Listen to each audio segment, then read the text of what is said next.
दोस्तों नमस्कार, मैं के.पी. सिंह। आप देख रहे हैं पीपल बिल।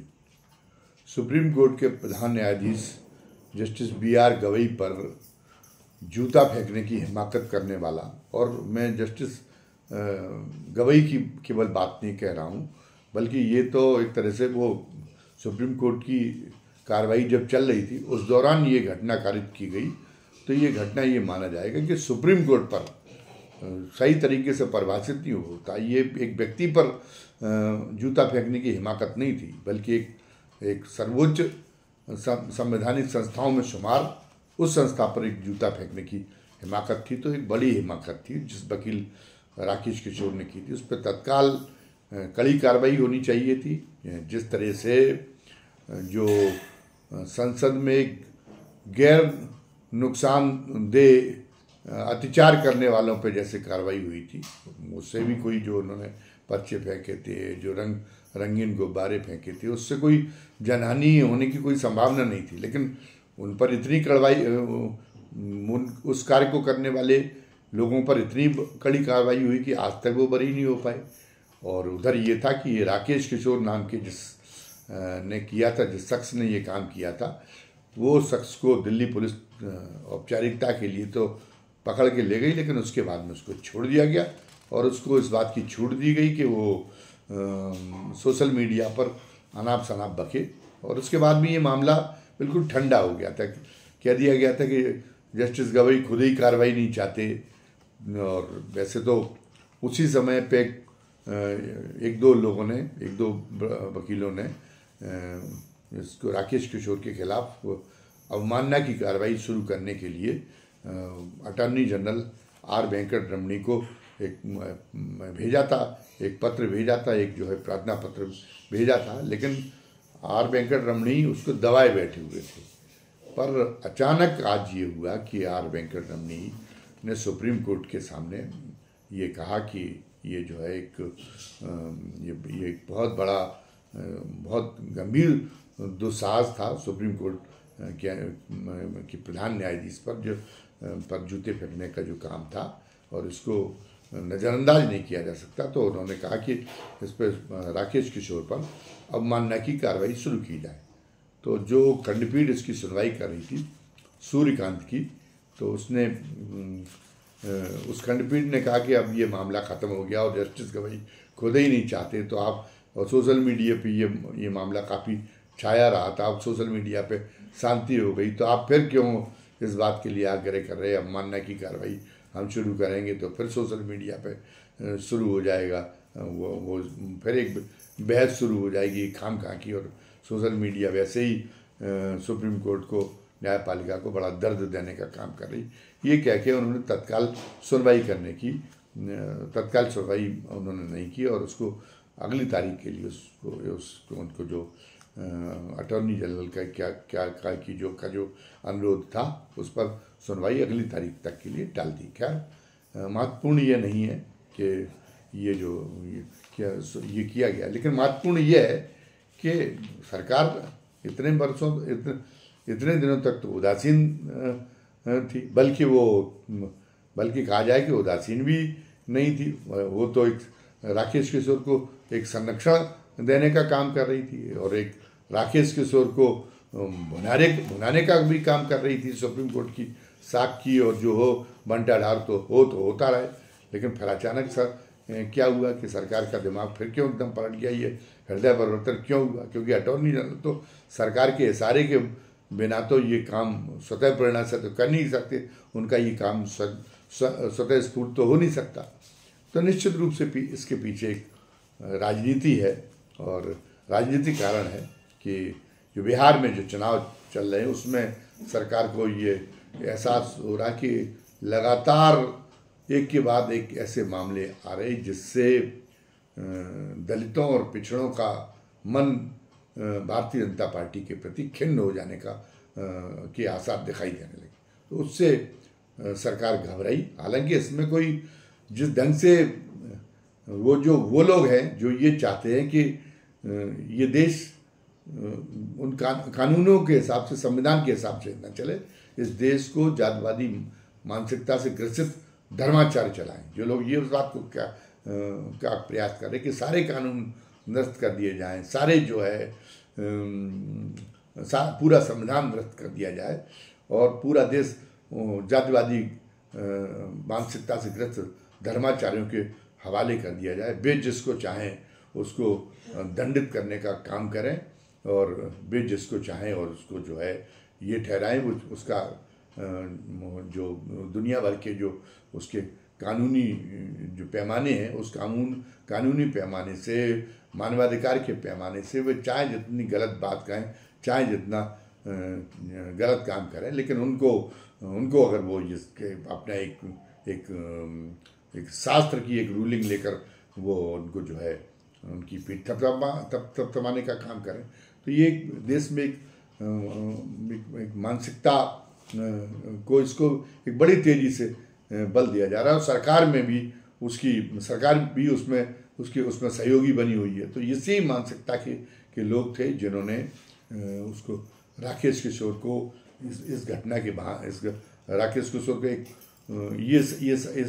इसी तरीके की भावनाओं को बढ़ावा देने के लिए एक माध्यम बनाया, राकेश किशोर को एक हीरो के रूप में प्रस्तुत किया। और ये भी समझ लेना चाहिए कि राकेश किशोर जो है वो राकेश किशोर की जो बात सामने निकल के आई, राकेश किशोर दलित है। हमने तो हालांकि पहले दिन से ही नहीं कहा था कि वो सवर्ण है इसलिए उसने जूता फेंका, सवर्ण दलित की हमने बात ही नहीं की थी। हमने तो ये कहा था कि जूता फेंकने की एक कार्रवाई बहुत ही दुस्साहसिक कार्रवाई और एक सुप्रीम कोर्ट पर जूता फेंका गया है और एक सुप्रीम कोर्ट एक हमारे देश की सर्वोच्च संवैधानिक संस्थाओं पर एक है, तो एक तरह से तो एक राष्ट्रद्रोह का प्रयास है।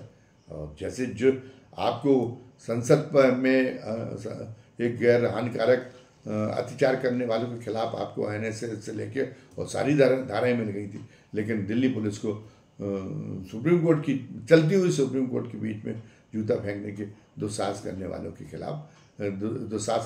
खिलाफ कोई कार्रवाई, कोई धारा नहीं मिली थी। तो मामला ये था, मैंने कहा था जस्टिस गवई ने क्या कहा क्या नहीं कहा, इस बात का कोई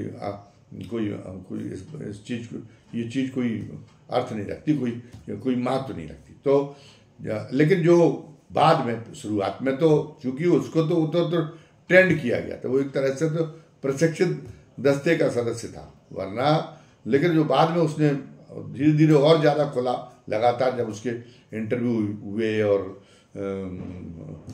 मीडिया में भी उसको बहुत प्रमुखता से स्थान दिया जाने लगा। मीडिया का तो चरित्र ही हो गया। मीडिया भी एक तो मंडल आयोग के समय मीडिया का जो है वो वर्ग चरित्र खोल के सामने आ गया था कि मीडिया में बहुतायत में कौन लोग हैं, और इसलिए उन्होंने वो सामाजिक न्याय के मामले में किस तरीके से वो उनका दृष्टिकोण कितना दूषित रहता है सामने आ गया था। जो उन्होंने निराश युवकों की आत्महत्या की खबरें जो प्रचारित की थी, उनमें से कई युवकों के बारे में पता चला कि वो प्रेम संबंधों में विफल हो जाने या अपने घर की आर्थिक समस्या की वजह से उन्होंने आत्महत्या की थी, लेकिन उनको भी उसी के साथ में जोड़ दिया गया कि मंडल आयोग की रिपोर्ट लागू करने की वजह से।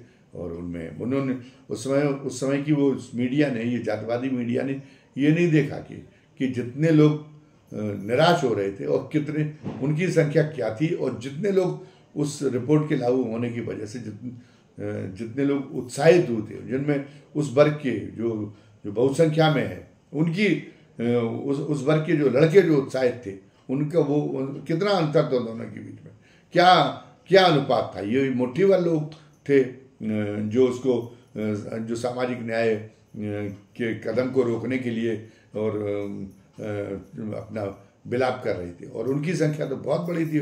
बहुसंख्या में जो थे वो लोग थे जो अपने आप को महसूस कर रहे थे कि एक गलत सामाजिक व्यवस्था की वजह से एक गलत सामाजिक व्यवस्था के कारण सदियों से वो पीछे उनको किया गया है, और उसकी वजह उसके चलते आज वो व्यवस्था में हाशिए पे छटक के रह गए। व्यवस्था हमारी है, जो बहुसंख्या में जो लोग हैं, व्यवस्था तो उन्हीं की होती है। तो वो उनके मन में ये बड़ी कुंठा थी कि व्यवस्था हमारी है, और व्यवस्था पता चला कि हम भी व्यवस्था में शरीक नहीं है। हमारा फैसला करने वाले लोग वो हैं जो हमको पता चला कि अपने धार्मिक साहित्य में जो हमको ये ठहराते रहे कि हम लोग पिछले जन्म के पापी लोग हैं, इसलिए ईश्वर ने हमको बाध्य किया कि हम इन जातियों में पैदा हों और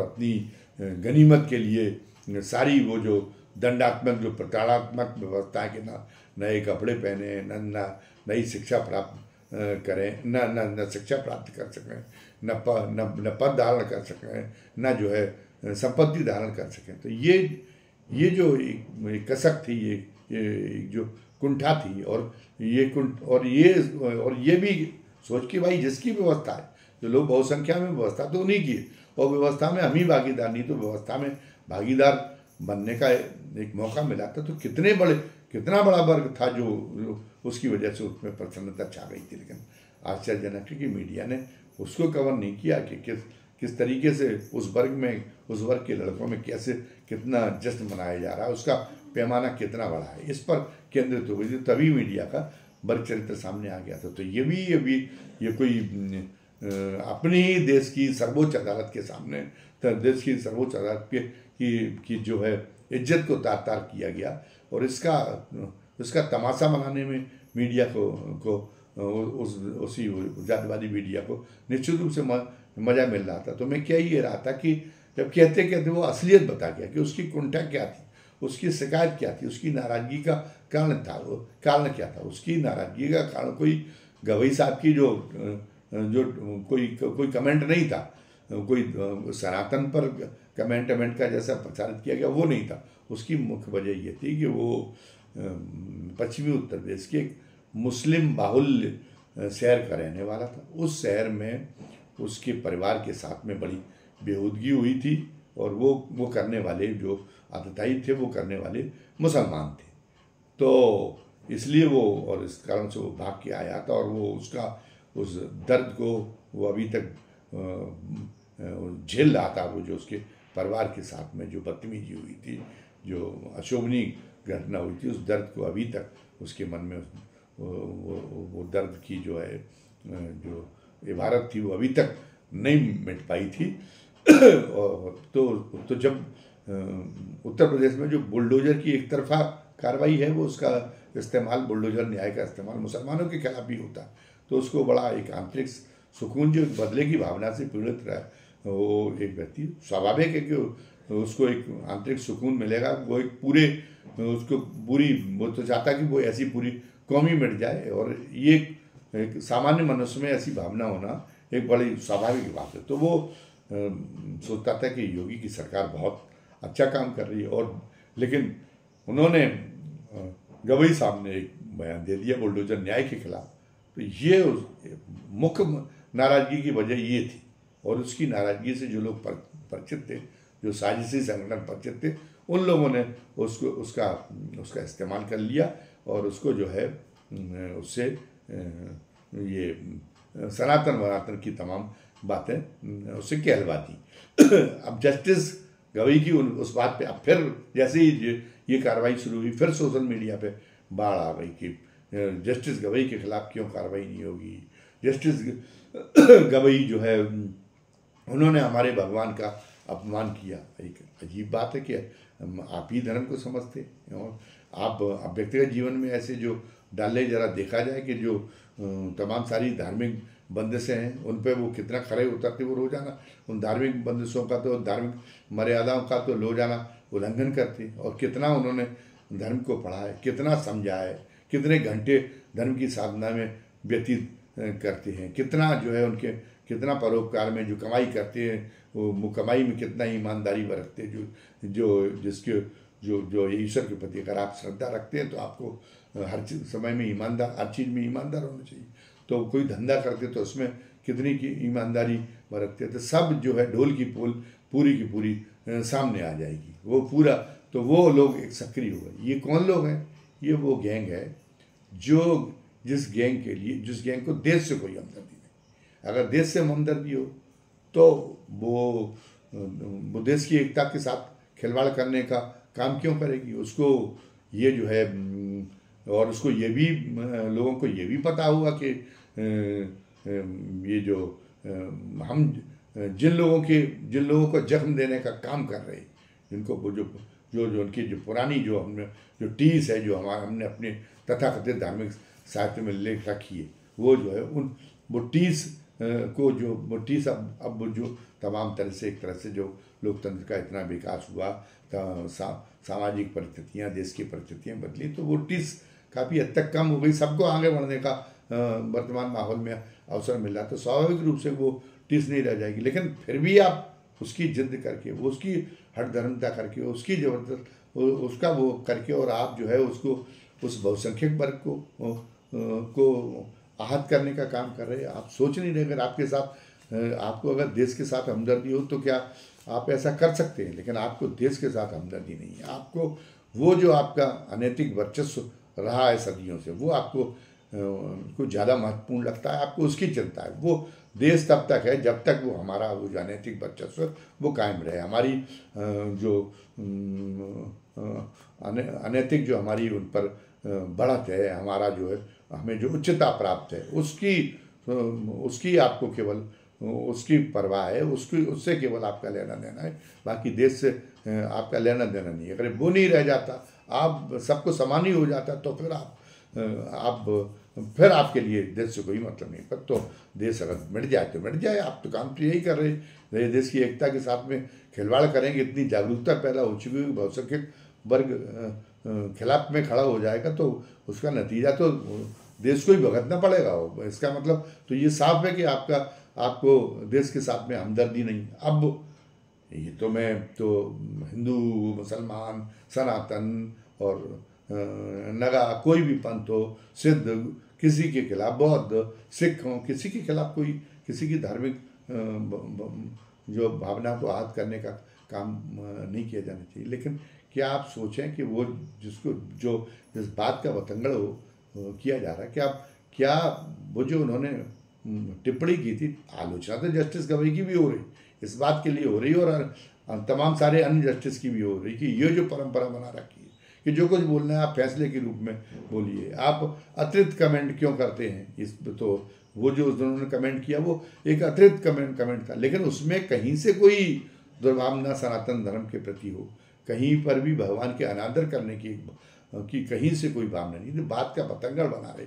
उन्होंने कहा था कि अब आप, वो जबरदस्ती याचिका करता जिद कर रहा था, तो उन्होंने कहा कि आप भगवान के पास ही चले जाएं, उन्हीं से प्रार्थना कर लें, उन्हीं से मन्नत मांग लें, वही जो है आपका बना देंगे। तो उसमें कोई अनादर का काम था नहीं। और फिर दूसरा ये है कि अगर आप जो असली धार्मिक है, जो असली सनातनी, उनको सनातनी तो मैंने कहूँगा जो असली हिंदू धार्मिक है, क्योंकि उसमें तो कई पंथ है, शैव पंथ अलग है, वैष्णव पंथ अलग है, शैव और वैष्णवों के बीच में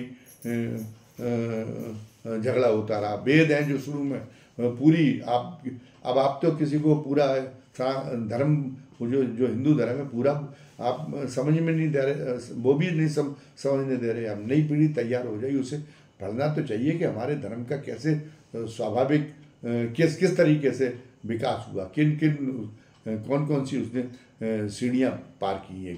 जब वेद थे तो उसमें विष्णु का कोई जिक्र नहीं था, ऋग्वेद में विष्णु का जिक्र बहुत बाद में आया, फिर वो त्रिदेव के रूप में आया, फिर अंत में ये तमाम अनेक सारे पंथ जन्मे, जैसे जो हमारे उत्तर प्रदेश के मुख्यमंत्री योगी आदित्यनाथ हैं, इनका ही जो पंथ है वो कहता है कि बाहरी मूर्तियों की पूजा करने से, बाहरी देवताओं की पूजा करने से आपकी पूरी जो एक तरह से आध्यात्मिक डिग्री पूरी नहीं हो पाएगी। आप आध्यात्मिक जो अध्यात्म की जो चरम उन्नति है वो उससे नहीं हो पाएगी। उसके लिए तो आपको अंदर की अपनी यात्रा शुरू करनी पड़ेगी। बाहर कुछ नहीं है, अंदर है। और यही बात आदिगुरु शंकराचार्य ने भी कहा कि नहीं, बाहर कुछ नहीं है। उन्होंने कहा कि ब्रह्म है सभी, पूरा जड़ चेतन सब कुछ ब्रह्म है, और ब्रह्म में उन्होंने कहा हम सभी लोग ब्रह्म स्वरूप है। और उसमें उन्होंने कोई भेदभाव नहीं किया कि हम जो दलित ब्रह्म स्वरूप है वो नीचा है और सवर्ण जो ब्रह्म स्वरूप है वो ऊंचा है, ऐसा कोई भेदभाव नहीं किया। उन्होंने सब में समानता स्थापित करने की कोशिश की। और उन्होंने कहा कि वो जो ईश्वर है जिसको वो ब्रह्म कहते हैं, अहम ब्रह्मास्मि, मैं खुद ब्रह्म हूँ, उस ब्रह्म को पहचानने के लिए तो हमें अंदर की साधना करनी पड़ेगी। हमें वो अभ्यास करना पड़ेगा, अपने अभ्यास को, साधना के अपने अभ्यास को लगातार बढ़ाते हुए वहाँ जाना पड़ेगा जहाँ हम पूरी तरह से अंदर, अपने अंदर प्रवेश करके और वो उस ब्रह्म को पहचान सके, उस ब्रह्म के स्वरूप को जान सके। तो हमें स्पष्ट रूप से नजर आ जाएगा कि ये सारी मूर्तियाँ, ये सब कुछ, ये देवता जिनके, ये सब कुछ एक भ्रम है, एक माया मात्र है। वो जो निराकार, वो जो ऊर्जा का, अखंड ऊर्जा का जो एक अंश है जो हमारे अंदर है, वही असली साकार है। तो हमारा तो धर्म ही ये कहता है। तो धर्म के नाम पे जो ये लोग जो ये तांडव कर रहे हैं, वो कहाँ तक इस साधना में कहाँ तक प्रवृत्त हैं, ये भी देखा जाना चाहिए। तो कहने का मतलब ये है कि उन्होंने कोई ऐसी टिप्पणी नहीं की थी, और कोई जो हिंदू धर्म है या सनातन धर्म है वो इतना छुईमुई है भी नहीं। उसमें तो शास्त्रार्थ की परंपरा है, खंडना की परंपरा, वो जिंदा ही, वो हिंदू धर्म इतने वर्षों से चल ही रहा है, इसलिए क्योंकि उसने विविधता को भी स्वीकार किया है, परस्पर मतभेद वाले वो हैं, वो भी उसके अंश है, और उसने उसमें जो है लगातार अपने आप को अपडेट किया है। अगर ऐसा होता कि जैसा आप अपनी कट्टरता को दिखा रहे कि तो फिर तो वो जो मंडन मिश्र तो द्वैतवाद के समर्थक थे, जिनके साथ में, और उस समय द्वैतवाद ही चल रहा था जब युवा शंकराचार्य उनसे शास्त्रार्थ करने के लिए पहुंचे थे। तो मंडन मिश्र कहते कि तुम जो द्वैतवाद के खिलाफ बोल रहे हो, तो आज जैसा आप दुराग्रह कर रहे हैं, तो वैसे ही दुराग्रह वो करने लगते। तो वो शंकराचार्य को विजेता घोषित करते नहीं, बल्कि वो तो एक भीड़ इकट्ठी कर लेते, क्योंकि उस समय तो लोग द्वैतवाद को मानने वाले थे, वो शंकराचार्य पर हमला करते थे। लेकिन ऐसा तो नहीं हुआ, उन्होंने माना कि नहीं, आपकी जो निष्पत्ति है वो ज़्यादा सटीक है, और मैं अभी तक जो एक था, मैं अभी तक भ्रम में था। तो फिर वो उसको अद्वैतवाद को मान्यता दी, और वो खुद ही मंडन मिश्र जी जो है उनके बन गए। और जो आधुनिक समय, वर्तमान समय, उसमें भी देखा जाता रहा कि आलोचना के इस अधिकार को, एक मत की खंडना के इस अधिकार को भारतीय संस्कृति में सुरक्षित रखा गया। अब पेरियार रामास्वामी नायकर ने कितना जो है, कितना जो हिंदू देवी देवताओं पर कितनी निंदा की है। खुद बाबा साहब अम्बेडकर की भी रिडल्स इन हिंदुइज्म पढ़ लीजिए, उसमें भी बहुत घनघोर निंदा है, लेकिन फिर भी आप बाबा साहब के प्रति भी श्रद्धा दिखा रहे। और उसमें पेरियार रामास्वामी भी उस तरीके से अस्वीकृत नहीं हुए, उनके मानने वालों का भी एक वर्ग है, और उसके प्रति भी एक सहिष्णु रुख है। सहमत हो या ना हो, ये मानते हो कि ये लोग गलत हैं, लेकिन उसके प्रति भी एक सहिष्णु रुख है। उसके पहले जो तथागत बुद्ध आए, उन्होंने वेदों को कहा कि वेद पढ़ने योग्य नहीं, वेदों को अस्वीकार किया। तो लेकिन तथागत बुद्ध को भी आत्मसात कर लिया विष्णु के एक अवतार के रूप में।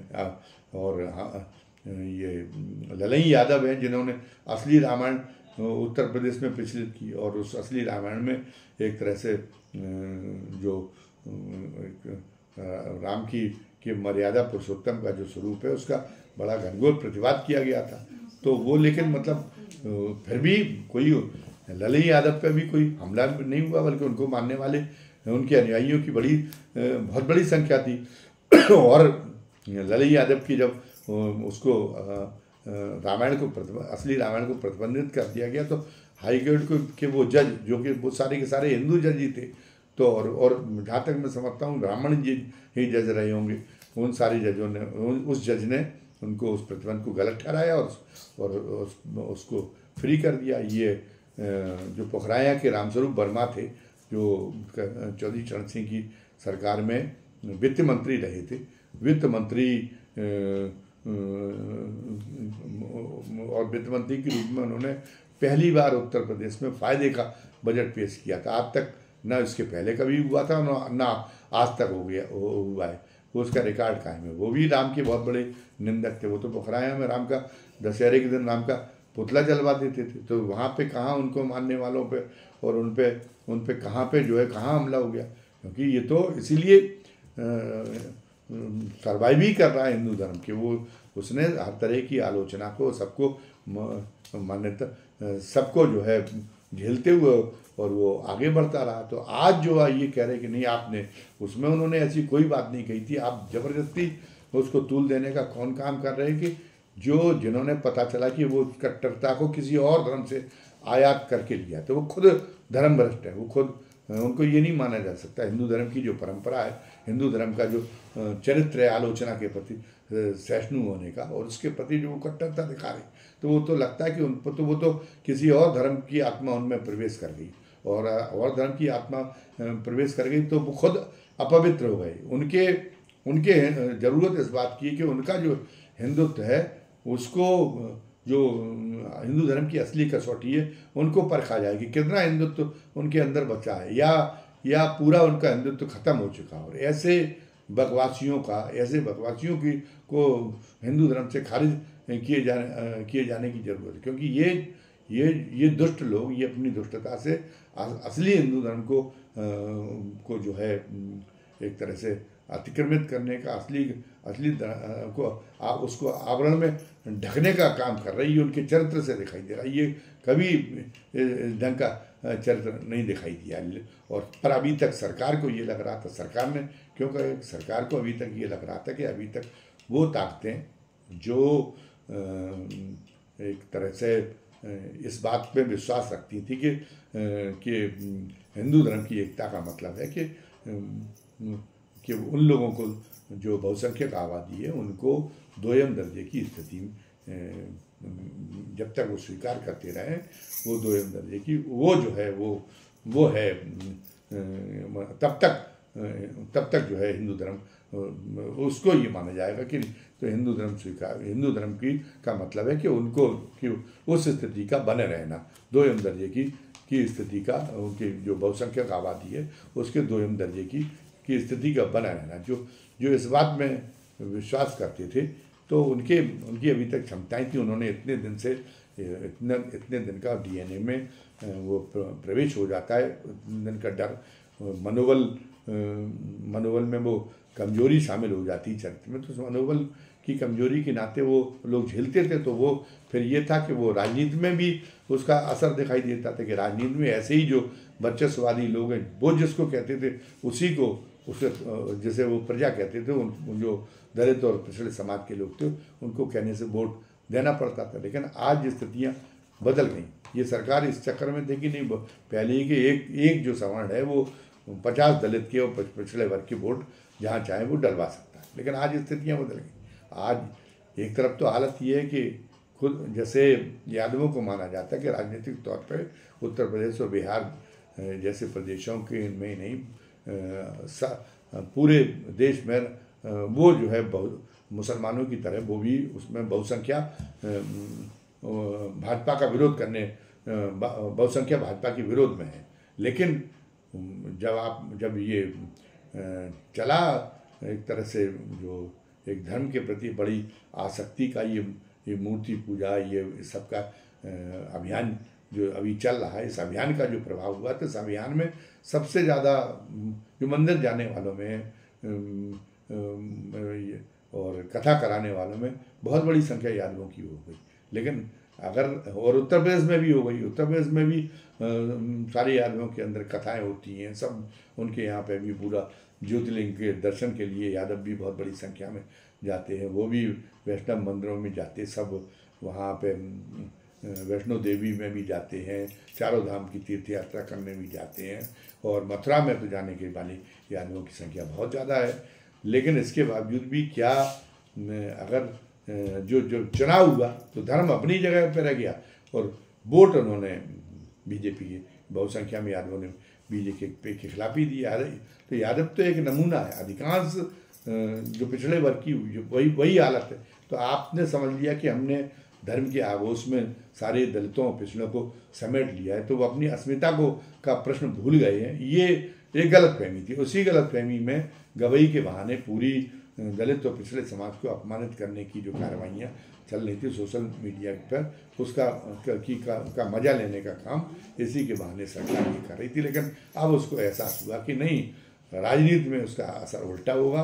वो चाहे जितने धार्मिक हो गए हों, लेकिन वो राजनीति का फैसला वो अस्मिता के प्रश्न पर करेंगे तो हमें चुनाव में लेने के देने पड़ जाएंगे। इसलिए उस ये जो है कार्रवाई शुरू कराई गई है अवमानना की।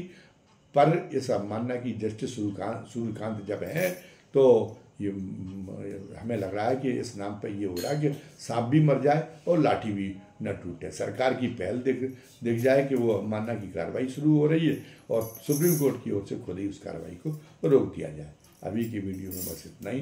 धन्यवाद। जय हिंद, जय भारत।